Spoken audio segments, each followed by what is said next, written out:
বান্দরবনের আলীকদম উপজেলার পাহাড়ে ঘেরা এক শান্ত পাড়া রাওয়ান পাড়া। প্রকৃতির কোলে গড়ে ওঠা এই ছোট্ট পাড়াটিতে বসবাস মাত্র 17 পরিবারের। চারপাশে পাহাড় আর সবুজের মধ্যে নিঃশব্দে যেন তারা বুনে চলেছে জীবনের গল্প। পাহাড়ের ঢালে পাহাড়িদের নিজস্ব ধাঁচে গড়ে তোলা বাড়িগুলো এখানকার সবচাইতে বড় বৈশিষ্ট্য। এই বাড়িগুলোর প্রতিটি উপকরণই তারা সংগ্রহ করে আশেপাশের পাহাড় থেকে। বাঁশ, কাঠ, ছন আর কোথাও কোথাও টিনের ব্যবহার। ঘরগুলো মাচাং পদ্ধতিতে তৈরি।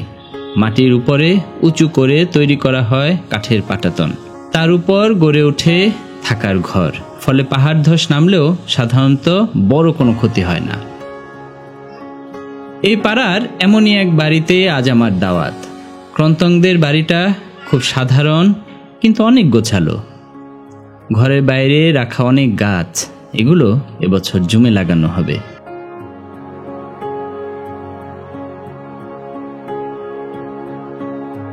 তোমার বন্ধু?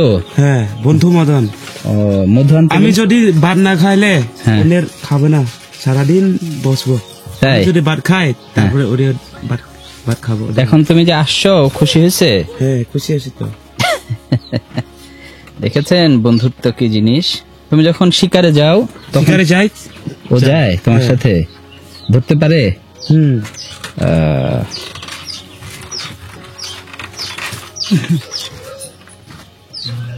আমি এখন আছি হচ্ছে দারুণ সুন্দর একটা পাড়ায়, রাওয়ান পাড়া, রাওয়াং পাড়া। এই পাড়ায় মোট 18 পরিবার। খুব সুন্দর একটা পাড়া, পাহাড়ের কোলে, দারুণ সুন্দর। আমি এসছি মূলত আমার ভাই ক্রন্তংয়ের বাড়িতে ভাত খেতে।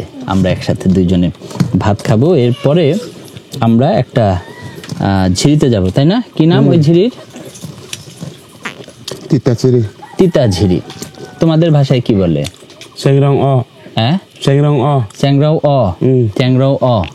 সেই চ্যাংরাও অ মানে হচ্ছে তিতা ঝিরি। অ মানে ঝিরি, অ মানে হচ্ছে ঝিরি, চ্যাংরাও মানে হচ্ছে তিতা।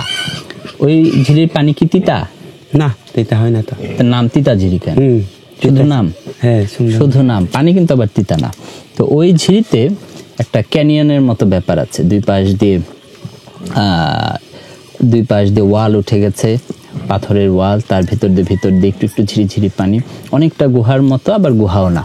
তো সেখানে যাব আমরা। পাড়াটায় হেঁটে হেঁটে এসছি অনেক দূর থেকে, অনেক দূর না, আধা ঘন্টা, কিন্তু ভর দুপুরে এসছি, খুব কষ্ট হয়েছে। এখন আমরা একটু খাবো আয়েশ করে, তারপরে আপনাদেরকে নিয়ে আমরা একসাথে যাব তিতা ঝিরি দেখতে। খাবার আইটেমে আমি আসার সময় ডিম ভেজে নিয়ে আসছিলাম। এটা হচ্ছে, আমি তো খালি হাতে আসতে পারি না, মানে আমি খেতে যাচ্ছি, আমি ডিম নিয়ে আসছি। ও আমার জন্য কয়েকটা জিনিস আসছে। ক্রন্তং, এটা কি? কলা গাছ। আর কি? মরিচ। এটা মা খাবে, এটা ডিমটা রেখে দাও, মা আর যে তোমার ভাই খাবে। কলা গাছ, নাপ্পি, লবণ, মরিচ। মজা দাও, একটু অল্প দাও, খেয়ে দেখি। কলা গাছের থোর মূলত মাঝখানেরটা, সাথে একটু নাপ্পি ফ্লেভারের জন্য, খুব ঝাল আর লবণ। মজা। খুব ঝাল। এই জিনিসটা ভাতের সাথে দারুণ যাচ্ছে। আরেকটা আছে শামুক। শামুক একটু খেয়ে দেখাও তো কিভাবে খায়। আমি এর আগে শামুক খাইনি কখনো।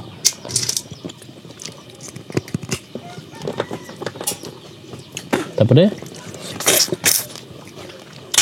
মজা। আমাকে একটু দাও তো।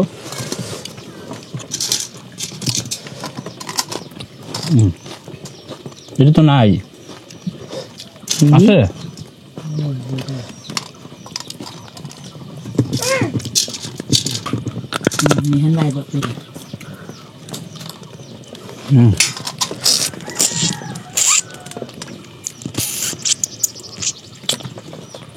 বেরোয় না তো মো বা ইয়া ঠুং রে নি এটা দিয়ে করো এটা দিয়ে বেরোছে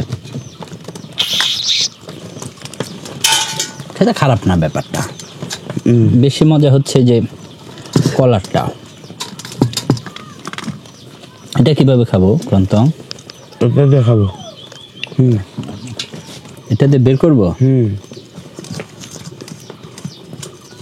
এভাবে এটা খাবো মজা মুরগির গিলার মতো খেতে এটা নাই এটাতে কি কি দিছ শামুকে মরিচ লবণ নাপি দি না নাপি দাও নাই ওকে মরিচ আর লবণ শামুকের স্টু বলতে পারেন বা শামুকের স্যুপ দাদা মধু পানি দিয়ে খাবো মধু দিয়ে ভাত হ্যাঁ দেও একটু খাই মধু দিয়ে ভাত এটা তো আমি আগে খাইনি দেখি ব্যাপারটা কেমন লাগে ঝাল ঝালের পরে ডেজার্ট হিসেবে খাওয়া যেতে পারে দাও আপনি না ভাত খাইতে পারি না ইয়ে হয় তুমি খাও দিবা একটু না হ্যাঁ তুমি খাও দাদা অল্প একটু নাও এই এটুকু নাও মধু দিয়ে ভাত মধু খেয়ে অস্থির হয়ে যায় কিনা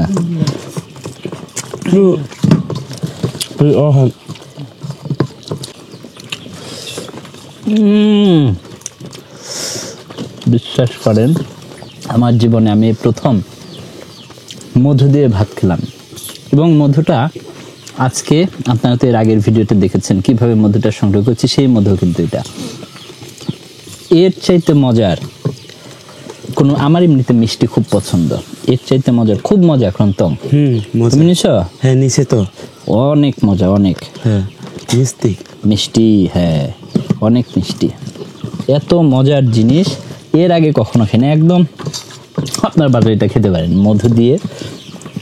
মধু দিয়ে ভাত দারুণ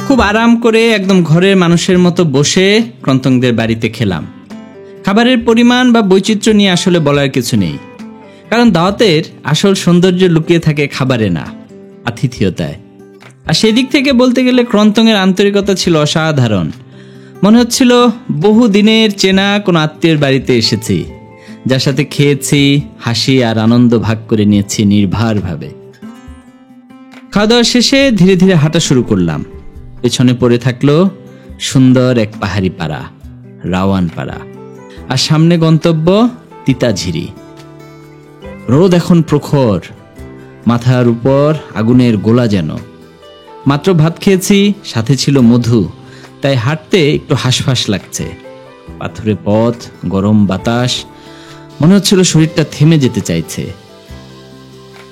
ঠিক তখনই যেন প্রকৃতির আশীর্বাদ এসে হাজির একটা পানির সোর্স পেলাম পাহাড়ি রোদের মধ্যে ঠান্ডা ঝিরির পানি মানেই যেন জীবনের আরাম এখানে কোনো পাত্র নেই কিন্তু প্রকৃতি সবসময় পাশে থাকে ক্রন্তং একটা কচু পাতা ছিঁড়ে বানিয়ে ফেললো পানি খাওয়ার পাত্র সেই কচু পাতায় ঠান্ডা পানি পান করে মনে হলো যেন পুরো শরীরটা হালকা হয়ে গেল